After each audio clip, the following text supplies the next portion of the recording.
Hello, it's my pleasure to welcome you today to my new video on tongue tie. My name is Evelyn Jain and I am a family physician and a specialist in lactation. I opened my breastfeeding clinic in 1990 and have worked in lactation for over 30 years. In addition to my clinical consultation work, I have a passion for medical education in lactation.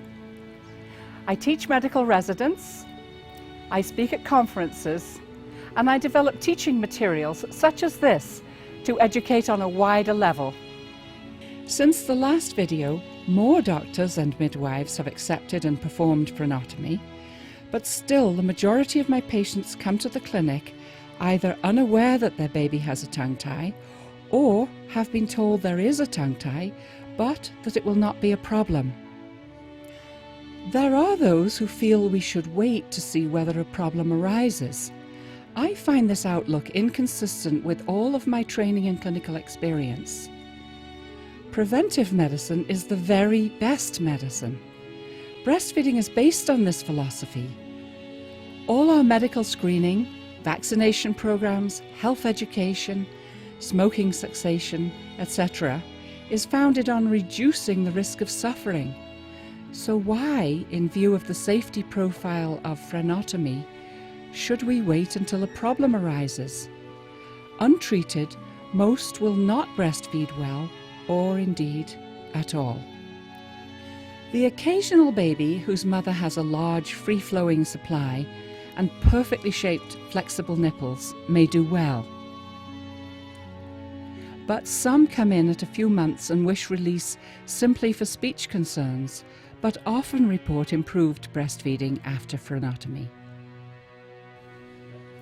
It is reported that midwives in the 18th and 19th century kept a right thumbnail sharp in order to clip the frenulum. When formula took over, tongue tie was all but forgotten. Though frenotomy has been accepted now, mainly by family doctors and some paediatricians, there still remains great difficulty in obtaining treatment in many areas. Some of my patients travel for hours on winter roads to have this simple procedure done. The incidence of tongue tie in the population is estimated to be about 4.8%. If we who deal with babies have not seen any, we have not been looking. The word frenum means reins. Frenulum means little reins. The whole purpose of a rein is to hold back the horse, to restrain movement. Frenar is to hold back in Spanish. There is never a good time for an organ or a limb to be restricted in its normal range of movement. Just think about having a frozen shoulder.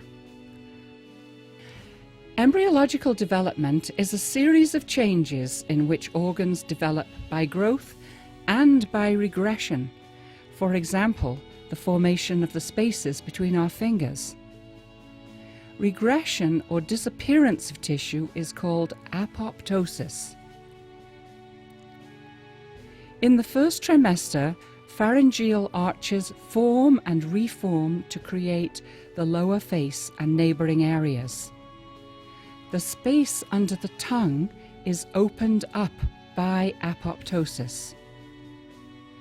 Tongue tie results from this process not quite reaching full completion.